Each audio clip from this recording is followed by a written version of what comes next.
I mean, we just count on the weather changing after 5 minutes because normally that's what it does. Yeah. We had tornadoes and everything yesterday, man. I wasn't about it. I was in my closet for an hour and a half, and I was like, can I please leave now?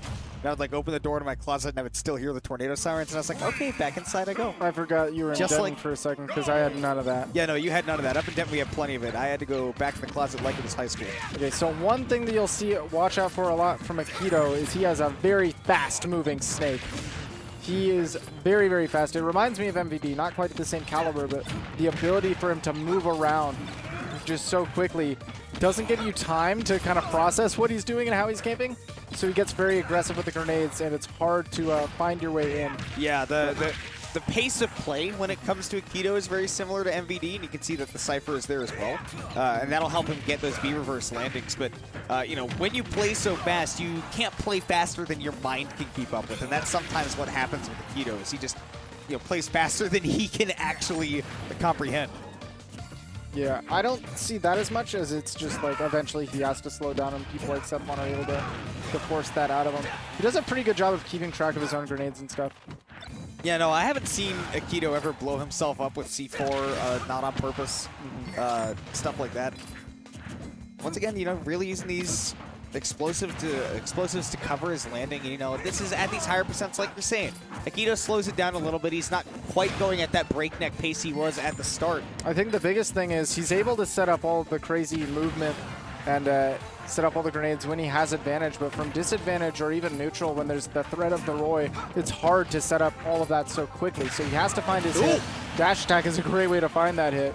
And I really like that play a lot, where he pulls the grenade, and that puts Sethlon in his own in a mindset of, okay, this snake is setting up his zone, and then Akito then takes off after him right as he drops the shield with first boot. That slow Cypher, there isn't a lot that you can do as Snake from that position to not get edge guarded. He didn't have the distance to air dodge, but he has gone the distance with this damage that he's quickly built up on Sethlon. Once again, like we say, man, at the start of the stocks, Akito plays. He's the fastest hand in the West. And this is actually one matchup where I feel like it might be better to be Crom just because of all the fire effects on Roy's moves. Oh, you're right. That he can activate grenades when normally they wouldn't. But any strong enough hit is going to blow them up anyway. And you know so what? Maybe I'm wrong. It's possible that, you know, those parts where you're not hitting with the fire with Crom, they would be too strong compared to a Roy Sour Spawn anyways. Yeah, that's true. I just noticed that, like, even double-edge dance, while you're in the middle of that, Snake can start mashing the B button, and if there's any frame in between, he's got to blow himself up. Oh, Footstool? What? Yeah, that's an old Brawl trick. Okay, I had no idea, so thank you for keeping composed over there, but I just lost my mind. Yeah, that's a very common thing in both Brawl and PM that I'm happy to see Sethlon pulling out, is when Snakes go for that C4, they're putting themselves in stun, of course, for quite a while. So he catches you with that footstool on the way up. Well, I'm glad that Sethlon can show his veteran's ID with that one. Of course, Sethlon actually in Brawl, one game that did not have Roy available, played a lot of Falco, so he was very comfortable going off stage. Yes. And taking that footstool. Oh, just a little bit too early to challenge that mortar, but this time getting early enough, then, you know, early bird gets the worm in this case. Well, even though all of that quick pacing from Akito brought him to an early lead at the game, Sethlon has really been able to slow him down with the just threat and presence of Roy. Akito sitting at a very high percent, slicing through that setup at the ledge. He's got to land, mixes it up with the B-reverses, has that forward tilt on deck. It cannot be understated how important those B-reverses are to Snake and how he's able to land. And we'll see him pull it out here again. Watch out for, gonna go for, probably, oh no, he didn't see it! He chased too far. And that's something that that Sethlon did not do a whole lot of. That's what I was saying earlier, was watch out for him dropping that C4 when he was chasing him to the ledge. He was able to find the ledge trap, but he didn't realize that the C4 was there, just didn't think that Akito would bite. And instead, Sethlon got caught by that C4 being caught on the platform. That's one of the reasons why I think Smashville, despite it being a really good Roy stage, is also really good for Snake being able to cover that center platform. Okay. Yeah, Sethlon. Oh, okay. Sethlon just plugging his headphones into the setup so that he could get that game audio, because game audio when you're playing against Snake is so crucial. Not that they couldn't hear before, but it was coming out of the monitor a little bit quieter. Yeah, this is the #1 matchup where you really have to have audio cues. And now that Sethlon's plugged in, maybe he'll have a little bit of a better idea on how he can challenge Akito when he's actually making those high recoveries. It's important to note that Sethlon does normally like listen to music during sets. Yeah. You know, keeps himself composed and centered. He still gets some music in here, you know? Nice and dinky music here on Yoshi's story. Okay. Down tilt, but he gets hit by the get-up attack. Akito dashing forward, trying to anticipate a rollback, perhaps.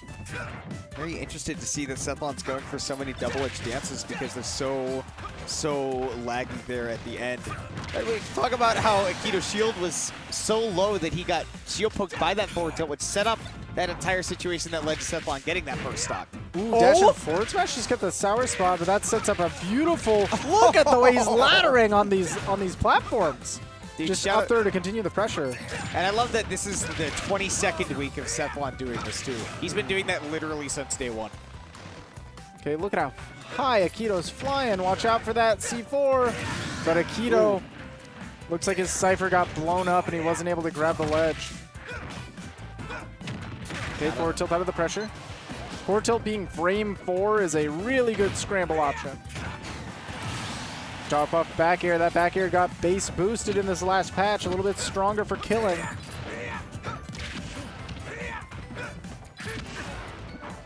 All right. Now Sethlon, aggressive landings here on top of the Snake, who normally has really good anti-airs. Another footstool. It didn't look like that was like a true setup. It looked like he was anticipating a jump from Akito, trying to catch him with a back air. Yeah, a lot of players will panic and just immediately match that jump after a footstool. I think that Sethlon maybe could have challenged the Cypher with the downer after that. Oh, the spacing, but Akito was ready to cover that spacing. Okay, patience on the ledge by Sethlon. Not letting himself get caught there. There's not a lot he can do against Akito here. No. Gotta have your jump to challenge it. Yeah, you continue to try to deactivate it with the flare, with the blazer, but goodness, Akito just did a really good job of using that the angling on the Akito to not have to deal with that. Okay. Now Sethlon, wow, aggressive chase off stage there and just a nice conversion. And there's no real hitboxes that Akito can challenge with there. Nothing comes out fast enough for Snake in that general area that doesn't put him just in a terrible spot. Yeah. Like down air can come out quick, but it's not going to do anything for you there. No, and the only thing that can cover that frontal area for Snake is that neutral air, but it takes so long to finish that you're going to be well towards the blast zone by the time it's done. Right, of course. I mean, forward air will cover that range, but it's not going to come out quick enough. That's something that is a preemptive move. That is not an emptive move. No, so just baby tapping off the ledge and get that drop zone fair. Snake is a bit of a struggle there. No, I'm surprised that Snake went to FD. Normally is where I see a lot of Snakes banning. Yeah. But Akito, specifically when I was asking him about the Snake stages, I believe a couple weeks ago, he was like, you know, I feel like it depends on the matchup, whether I like FD or not. Maybe doesn't want to deal with all of the platform pressure that Sethlon had been applying, the ability to juggle on those platforms. He has to go through the Snake. He has to go through the mortars. He has to go through the grenades. But Sethlon doesn't seem to be having too much trouble with that. See if he can catch the landing. It is really dark on this stage. It's going to be hard to keep track of the C4s. One of the big reasons that Unova is actually super good for Snake is that it not only helps you set up the ledge traps, but yeah, it's hard to just see all of those tools that Snake is putting out on stage. And goes for FD as well. It's working out pretty well for Akito. Dashes up in shield because last time he did that down throw, he caught Sethlon going for the get-up attack. He went for the neutral get-up, so he was able to punish with down air and set up the situation to take that stock. By the way, I messed up and called him Nikito. I apologize. I know that he is Akito. Akito's Nikita. He's playing Snake, man. Yeah. All right, but with that down tilt, good way to get set up there, but that high recovery is just so good for him on FD that doesn't give Sethlon a chance to chase after him. There we go. Akito trying to catch Sethlon dashing back into the C4, but he didn't want to give him the space, still suffocating. He's baiting him. He tried to hit him with the bait that you saw MBD get a massive clip with this last week in a Come to Papa, where he got the double kill in doubles by putting a C4 in center stage and then ciphering above it in the middle, and just sort of like a zombie movie, everybody gathered around it, blew him up. Akito wanted to do the same thing. There we go. Trying to catch the Cypher pull, but Akito didn't give it to him. He went for that air dodge into the stage, was able to avoid the down air. And that's Sethlon knowing, you know, he's got to make a big play if he's down 23 to 146. He doesn't want to play that Watch out. super long game. Yeah, got to be careful with the C4, the grenades. On the right side. There we go. Nair slices through his jump back behind the grenades. That C4 is preventing Sethlon from edge guarding him at all. But look at that. He's right outside of the explosion range.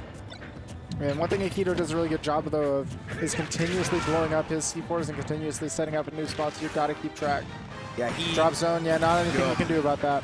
I just want to talk about that, how Akito uses those C4s, because yeah, I mean, he definitely also realizes when a C4 spot isn't working, and his opponent knows how to play around it, and he's like, all right, got to move on to the next one, not going to dwell on it. Of course, you also, as Snake, really have to keep track of that because you don't want really good avoidance of the Akito. Oh my god! How do you get away from the up tilt? Good God in heaven, the spacing from this man. It's just something you really have to keep track of as a Snake, though, because if you leave the C4 in the same place for too long, it'll detonate manually, and you never want to not be aware or not be in control of the C4 detonation. Okay, Sethlon can go after him. Will he do it again? Waits for the air dodge this time! Oh my goodness! Big play from Akito potentially. C4! He's got to go really high, though. Gives him a Doesn't chance. have any landing mix-up. Landing with that forward tilt, though, is just enough. Ooh, love that from Sethlon. He rolls into a point where Akito can't set up explosive pressure. Oh! He wanted to win it all! A big playmaker is Akito, but he didn't quite come to fruition. Sethlon hopping right over that forward smash, the RPG attempt. He was able to get the jab back here and just cleanly close it out. Cleanly, dude. I mean, But that was an intense set. And Sethlon was just looking for whiff punishes that entire game. Yeah. And of course, it came to a head with the biggest whiff punish that you could possibly get, because forward smash is lagging it both ways. Oh yeah. Big startup, big end lag. But boy, that was a hell of a match, though. Like, Absolutely. Watching the change in game plan from just the breakneck pace that Akito was going at the very start, and then as it slowed down, it just sort of got into this like amorphous situation that was kind of tough to figure out, but Sethlon just stuck to one game plan that was working, which was whiff punishing. And he did such a good job of not getting caught by grenades in Akito's hand. He